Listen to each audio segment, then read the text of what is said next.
Hello जी, welcome back again. आज हम लोग इस वीडियो में बात करेंगे कि शिक्षा के कार्य क्या क्या है। तो सबसे पहले आप लोग से एक रिक्वेस्ट है, आप लोग अभी वीडियो को पॉज करो और जाके चैनल को हमारे सब्सक्राइब कर दो। एंड प्लीज़ ये लाइक एंड कमेंट करना ना भूलें, ताकि हमें पता चले कि हमारी वीडियो में क्या कमी है। मैं आगे उसको सुधार के अच्छे से एक अच्छे एंड एक प्रॉपर मैनर में मैं एक वीडियो को ला सकूँ आप लोगों के लिए। और बीएड पेपर और ज्योग्राफी की जितनी भी इंपॉर्टेंट नोट्स है ग्रेजुएशन के लिए, मैंने इस चैनल पे डाल दिया, आप लोग जाके देख सकते हो। और जो भी बचा हुआ है मैं इन प्रोसेस में हूँ, मैं डालती रहूँगी वीडियो, आप लोग वेट करना थोड़ी सी। और हाँ, एक बात और, मैं ये जो वीडियो है मेरा जो नोट्स है ये प्रॉपर बुक का नोट्स होता है, ठीक है। तो चलिए देखिए शिक्षा के कार्य क्या क्या है। शिक्षा के कार्य अनगिनत है, परंतु उन कार्यों में से मुख्य कार्य निम्नलिखित है। यानी शिक्षा का जो कार्य बहुत है, कोई एक कार्य थोड़ी है कि अगर हम शिक्षा प्राप्त कर लेंगे तो ये कार्य है शिक्षा का, या फिर शिक्षा का कोई एक कार्य मतलब स्पेशलाइजेशन है कि हाँ एक ही शिक्षा का कार्य। इसके जो कार्य है वो अनगिनत है, परंतु अनगिनत कार्य तो हम लोग लिख नहीं पाएंगे, क्योंकि हम लोग को बहुत सारे क्वेश्चन लिखना रहता है एग्जाम में। इसलिए इसमें से भी प्रमुख जो कार्य है उसके बारे में हम लोग बात करेंगे। तो देखिए सबसे पहले शिक्षा का जो कार्य क्या है, बौद्धिक व मानसिक विकास। यानी किसी भी व्यक्ति में शिक्षा का कार्य ये है कि कोई भी व्यक्ति अगर शिक्षा ग्रहण करता है तो वो उस व्यक्ति का बौद्धिक व मानसिक विकास में वृद्धि करता है। शिक्षा किसी भी व्यक्ति के अंदर चिंतन, समझ, तर्क करने की क्षमता को बढ़ा देता है या फिर विकसित करता है। तो पहला शिक्षा का कार्य ये हो गया, ठीक है। और दूसरा शिक्षा का कार्य देखिए, शिक्षा का कार्य दूसरा है सर्वांगीण विकास। शिक्षा किसी भी व्यक्ति के अंदर शारीरिक, मानसिक, भावनात्मक और भी कई तरीके के विकास करने में मदद करता है। या फिर शिक्षा का कार्य सर्वांगीण विकास करना है। सर्वांगीण विकास में आ गया मानसिक, भावनात्मक और भी कई तरीके के विकास है, वो शिक्षा का कार्य दूसरा हो गया। अब देखिए शिक्षा का तीसरा कार्य क्या है। अब देखिए अब शिक्षा का तीसरा कार्य क्या है। शिक्षा का तीसरा कार्य है समाजीकरण और चौथा कार्य है शिक्षा राष्ट्र के हित में। तो देखिए समाजीकरण कार्य में क्या क्या आता है। शिक्षा किसी भी व्यक्ति के अंदर सामाजिक नियम, सहयोग की भावना, विचारमान या फिर विचार को बनाता है। यानी कि किसी भी व्यक्ति के अंदर में सामाजिक नियम, यानी कि समाज में अगर कोई व्यक्ति रह रहा है, अगर वो शिक्षित है तो समाज के अनुसार से चलेगा। ऐसा नहीं कि एकदम वो समाज से परे चल जाएगा। और ऐसे भी अरस्तु कहते हैं पॉलिटिकल साइंस में एक टर्म कि कोई भी व्यक्ति जो समाज से बाहर रहता है या तो वो निरा पुरुष है, नहीं तो वो देवता है। अर्थात कि वो इतना ऊपर चल गया ध्यान में कि वो बुद्ध और महावीर बन गया, नहीं तो वो इतना गिरा हुआ इंसान है कि वो समाज में रहकर भी समाज के नियम कानूनों को नहीं मानता है और अपने मन से कार्य करता है। वही है कि समाज के अनुसार चलना, सहयोग की भावना, यानी जो शिक्षा क्या है हमारे अंदर सहयोग की भावना को भी उत्पन्न करता है। तो यही समाजीकरण के अंदर आ गया। अब देखिए शिक्षा का कार्य ये भी है, राष्ट्र के हित में भी शिक्षा कार्य करता है। शिक्षा राष्ट्र समाज के हित में भी कार्य करता है, क्योंकि अगर कोई बच्चा वास्तविक शिक्षा को ग्रहण करे, वास्तविक शिक्षा क्या होता है आप लोग पूछिएगा, तो आप लोग जाके वीडियो देखो ना कि वास्तविक शिक्षा क्या होता है। मैंने ऑलरेडी अपलोड कर चुका है अपने चैनल पे कि संकुचित शिक्षा, व्यापक शिक्षा दोनों को मिला के वास्तविक शिक्षा आती है, ठीक है। आप लोग जाके वीडियो देख लो। और हाँ, ये तीनों पे तो हमेशा क्वेश्चन आते ही हैं, संकुचित शिक्षा, व्यापक शिक्षा और वास्तविक शिक्षा क्या है।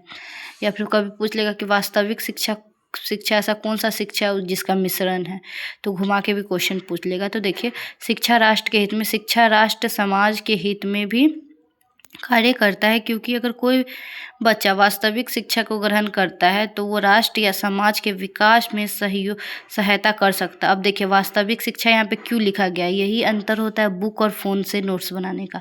फ़ोन से बस नोट्स रहता तो बोल देता ये बच्चे शिक्षा ग्रहण करके और राष्ट्र का या फिर ये समाज का ये कर सकते हैं, विकास कर सकते हैं। लेकिन नहीं, अगर कोई बच्चा अगर बस स्कूली शिक्षा यानी फॉर्मल एजुकेशन प्राप्त करेगा तो उसके अंदर तो ये भावना आएगी ही नहीं कि हम समाज की सहयोग करें, जब तक वो बच्चा अनौपचारिक शिक्षा नहीं लेगा।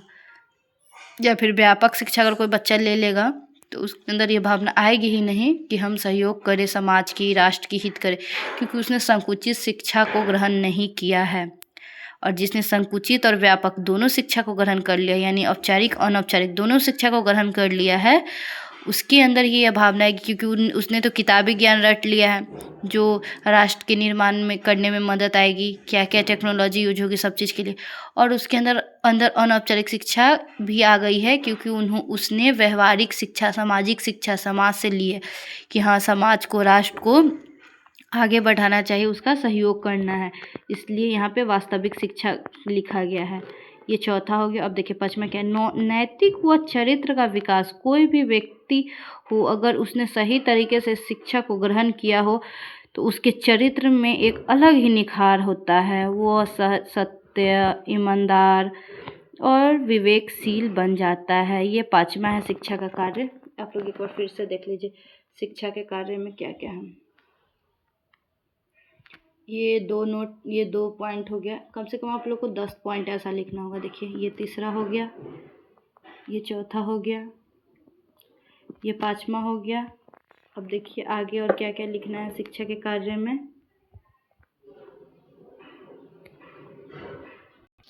अब देखिए अब शिक्षा का कार्य यह भी है कि शिक्षा का कार्य या फिर प्रकृति आप लिख सकते हैं कि शिक्षा की प्रकृति यह है कि अगर कोई व्यक्ति वास्तविक शिक्षा रूपी ज्ञान को ग्रहण कर लेता है तो उस व्यक्ति के व्यवहार में परिवर्तन आ जाता है, अर्थात शिक्षित व्यक्ति और अच्छे व्यक्ति के दायरे में वो आ जाता है। अगर कोई व्यक्ति अगर शिक्षा ग्रहण कर लेता है तो उसके व्यवहार में भी परिवर्तन आता है, क्योंकि उसने अगर कोई व्यक्ति वास्तविक शिक्षा रूपी ज्ञान ग्रहण किया हो, केवल संकुचित और व्यापक शिक्षा नहीं, दोनों मिलाकर जो व्यक्ति ज्ञान अर्जन किया हो या ग्रहण किया हो उसके अंदर ही वास्तविक शिक्षा आ सकती है और वो व्यक्ति जो है अच्छे और शिक्षित व्यक्ति के दायरे में गिना जाता है। जैसे कि हम लोग कैसे बोलते हैं कि अरे देखो ना जो विकास देवी कीर्ति सर वो कितने अच्छे व्यक्ति है, क्यों? क्योंकि उन्होंने संकुचित और व्यापक शिक्षा दोनों प्राप्त करके वो क्या है एक वास्तविक शिक्षा को ग्रहण कर लिए, तो उन्हें क्या किया जाता है एक शिक्षित और अच्छे व्यक्ति के दायरे में रखा जाता है। तो शिक्षा ग्रहण करने से क्या होता है हमारे व्यवहार में भी परिवर्तन होता है, यानी कि व्यवहार में हमारे परिवर्तन आता है। देखिए शिक्षा की प्रकृति देखिए, शिक्षा के कार्य में देखिए अभी या फिर कार्य या फिर प्रकृति लिख सकते हो, ये दोनों एक ही है। मैंने बस दूसरा नोट्स बनाया था इसके कारण से मैं प्रकृति लिख दिया, आप कार्य भी लिख सकते हैं। शिक्षा का कार्य यह भी है कि किसी भी व्यक्ति का सर्वांगीण विकास करता है।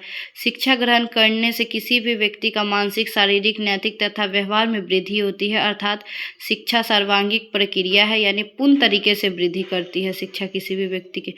शिक्षा एक सतत कार्य है। शिक्षा की प्रकृति या फिर कार्य सतत कहने से तात्पर्य है कि ये जन्म से लेकर मृत्यु तक चलती रहती है। शिक्षा का कार्य ये भी है कि शिक्षा एक सतत कार्य या फिर निरंतर चलने वाली कार्य है।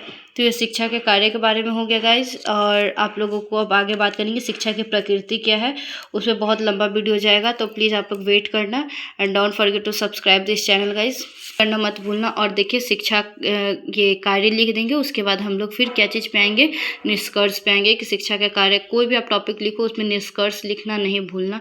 तो देखिए शिक्षा के कार्य जब पूरा हो जाएगा 10 पॉइंट तो आप हम लोग लिखेंगे या फिर आप लोग हम कह सकते हैं कि शिक्षा वह हथियार है जो किसी भी व्यक्ति को एक महान व्यक्ति, ईमानदार, विवेकशील, या दूसरे शब्दों में कहें तो शिक्षा मनुष्य को एक सही या वास्तविक व्यक्ति के रूप में दे सकता है। शिक्षा जो एक व्यक्ति को वास्तविक व्यक्ति के रूप में बना सकता है, एक वास्तविक व्यक्ति, अच्छे व्यक्ति के दायरे में रख सकता है शिक्षा। देखिए स्वामी विवेकानंद के अनुसार शिक्षा क्या है, मनुष्य की अंतर्निहित पूर्णता को अभिव्यक्त करना ही शिक्षा है, स्वामी विवेकानंद कहते हैं। महात्मा गांधी क्या कहते हैं शिक्षा के बारे में, शिक्षा से मेरा अभिप्राय बालक और मनुष्य के शरीर, मन तथा आत्मा के सर्वांगीण विकास से है। देखिए ये 2 के बारे में लिख लेना, ज़्यादा के बारे में नहीं लिखना है, क्योंकि जितना नंबर का क्वेश्चन रहेगा उसी के अकॉर्डिंग आप लोगों को लिखना है। अब हम लोग आगे बात करेंगे शिक्षा की प्रकृति क्या है, तो तब तक के लिए चैनल को सब्सक्राइब कर लीजिए and press the bell icon, ताकि आप पे सबसे पहले नोटिफिकेशन जाए जब भी ये वीडियो अपलोड हो। और आप लोग ये याद रखना कि हमेशा बुक का नोट्स अच्छा होता है एज़ कम्पेयर टू गूगल और यूट्यूब के नोट्स से। तो प्लीज़ हमारे वीडियो को ज़रूर सब्सक्राइब कर दीजिएगा।